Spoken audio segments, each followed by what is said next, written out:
All right, hey man, so let's talk AFC South. Let's do it. As usual, we're talking the lines. We're talking about the over/under. Brad and I talk about how we think the teams are going to do from a gambling perspective. I talk a little bit about the fantasy perspective, players, and then Brad and I just talk about who we like, who we see emerging and stuff from just a football conversational point of view. So if you're back with us, you know the drill. If you're new to the show, we don't usually open the show with kind of long tangents like we did. That's more of my other show, Functional Sportsaholic. But Brad's a fitness guy. I'm kind of a fitness guy too. So shit happens. So but Brad, let's talk. So Houston Texans over under the wins. I have a feeling I know where you're going to go with this. And everybody, I'm hitting Brad with this live. He doesn't know the numbers yet. 8 wins for the Texans this year. Oh man, I definitely have to go over. I'm sure you thought that was coming, right? Yeah, so I was watching Hurd. I haven't watched him too much this week. Colin Cowherd. Mm-hmm. And Brad, you and I both like him. We watch him and stuff. So it's kind of a common thread on the show. I don't always agree with him, but one of the things I do agree with him on is the football world out there is not really respecting Deshaun Watson. Like, he's good. Oh. He's good. Yeah, he's really good. And what's funny is I'm not really respecting him either. I mean, I never put him on the list. He's not in the conversation. You know what I mean? And I think it's because he's on the Texans, to be honest. Because, to be honest, who gives a what about the Texans? Nobody. Yeah, outside of Houston, right? Right. I mean, they're not a story. Nobody gives a rip, dude. It's like, and they're like the other side of the coin of the Cowboys. Everybody cares about the Cowboys, even if you're not a fan. And on the other side of that coin is the lowly Texans. It's like the Lakers to the Clippers or something. Yeah, and I got to say, similar this year, I think the Clippers have finally overtaken the Lakers in terms of stability and franchise and prospects. Finally is right. Yeah. They're very exciting. Yeah. Them and the Browns have just instantly turned themselves around. Yeah, and it's fun. It's fun. It's fun, yeah. Especially for the Browns, who have been so tortured for so long. Like, I'm really happy for the Browns. And I can't, as we talked about on the NFC North preview, I can't wait to watch them. It's going to be awesome. Yeah. Oh, it's going to be fantastic. And getting back to the Texans, what's interesting about them is in their short tenure in the league, they've never been a dumpster fire, right? They've never been, unless I'm remembering incorrectly, they've never been terrible.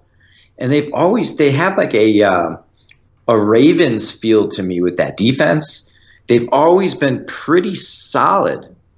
And for some reason, nobody gives a rip. No one talks about them. Yeah, it's funny because the old Houston Oilers used to have this same kind of thing. Is like, I don't think they're as hyped as those old Oiler teams were, but Houston would make the playoffs every year and never get anywhere in the playoffs. Like Earl Campbell, Warren Moon's teams, like all those guys, all those squads that they had, they were always good, and they could never. They were the famous, 35-3 loss against Buffalo. That comeback.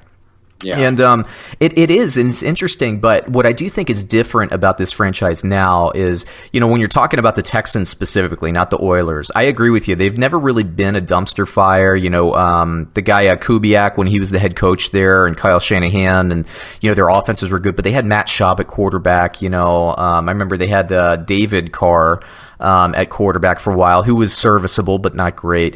Deshaun Watson, to me, is a different player.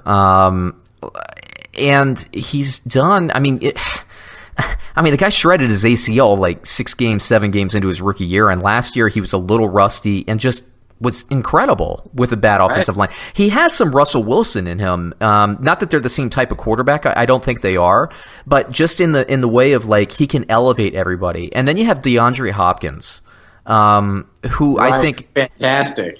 He's so good. And we were talking about Michael Thomas. Isn't it? I don't know. I don't know who my favorite receiver in the league is. I think it's DeAndre Hopkins, 99 on Madden. So they agree. That's him.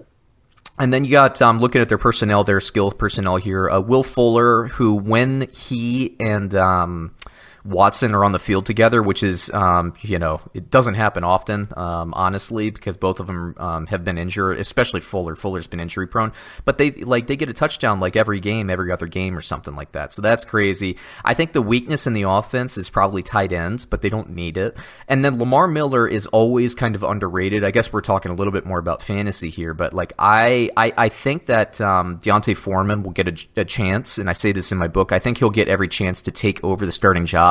Because it just always seems like, Brad, the Texans are trying to replace Lamar Miller. And I don't know why, because Lamar Miller is good. He's really good. I think he's underrated too. I mean, what do you think it is for the 8-win total? Is it because of the Colts? The Colts are going to be better? I mean, what do you think is driving that? I mean, it seems low, no? I was surprised. This is like the one, because this is the fifth division we're talking about. We've already done the East and the North in both conferences. And every week, Brad, you and I have been just being like, oh, man, that's a tough line. Like, across the board, we haven't really seen a ton of value. This is the one value that I see, and I'm looking at their schedule, their regular season schedule. I'm just going to read them off in order to you, okay? They open with Saints. That's brutal. Then they have Jags, division game. Then Chargers, brutal. Then Panthers. So they're playing the West and the South. Wait. Let me... Yeah, that's not a light one. That's tough, okay? And then you got the Colts. So, yeah, I mean, you're going to have the Chargers, the Chiefs, who you and I both are very high on. We'll talk about them in the West. Then you got the Saints, and the AFC or the NFC South, which we'll talk about next week. It might be I don't know, man. Maybe my favorite division, maybe in terms of like toughest. Man, the NFL this year, I got to say, I don't know that I've been more excited for a season in terms of just the amount of good teams there are. Everybody's good. Like, there aren't a lot of stinkers out there. Every game is going to be contested.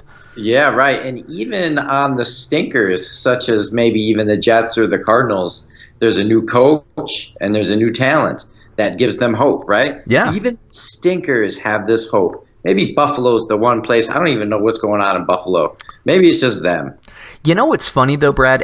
Because we recorded our AFC East preview, and both of us, that was one of the other ones, and we were both heavily on the under for Buffalo, and I still am.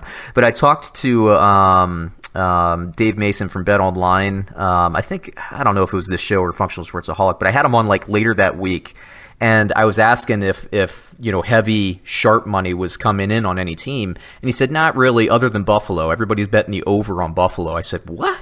Are you kidding me? Like, sharp money. This is like big Vegas money, Right. And I don't see it, but that's where the money's going. I don't know. I still disagree because I think the Jets are going to be better than advertised there. But anyway, but we are talking South. Yeah, I don't know. I mean, I like the Colts. We'll talk about them in just a little bit, actually, next. They do have a brutal schedule, but, 8 wins. Oh, man, Brad. So they have the West. So you have, you also have the Broncos and the Raiders, and then you also have basically the Falcons and the Bucks, who I think are going to be better. And then their in-conference games, so the ones they don't share, they have to play Baltimore. And who are they playing from the AFC East? Let me find that opponent. Where are you, AFC East? Why are you so elusive, AFC East? Patriots. Oh, of course. Yeah. Wolf, that is a schedule, isn't it? Yes, it is. That is quite the beast. Again, let me start in order because I didn't actually read it. Okay, Saints, Jaguars, Chargers, Panthers, Falcons, Chiefs, on the road at the Chiefs, on the road at the Colts, home for the Raiders, on the road against Jaguars, on the road against Baltimore, home for Colts. Home for brutal. Patriots. Can we say that the home one against the Raiders is probably the only one that they should win convincingly? Yeah. That's tough, man. All the other ones are up in the air. It's painful. But, the guy, how many games in a row did he win last year? Was it like 9 or something? Yeah. Yep. I mean, and he's only getting better. That guy is a gamer for sure. Man, that's a tough schedule. Maybe they'll finish 0-16. I don't know. No. I'm still in the over. I believe in Watson. You know what? I think you pinpointed it, man. That's probably the reason for the 8 wins. There you go. But good job. yeah, good job. You were the one who brought it up, so Yeah. that's why you're really fishing for me to compliment you, aren't you? Basically. Yeah, that's every time I tell someone they look good, all I want to hear is them say it in return. That's the only reason I do that. Well, the whole reason I was telling you that I have to lose weight was just to hear that you tell me that I didn't have to lose weight, and I never got that, by the way. Oh, trust me, I get it.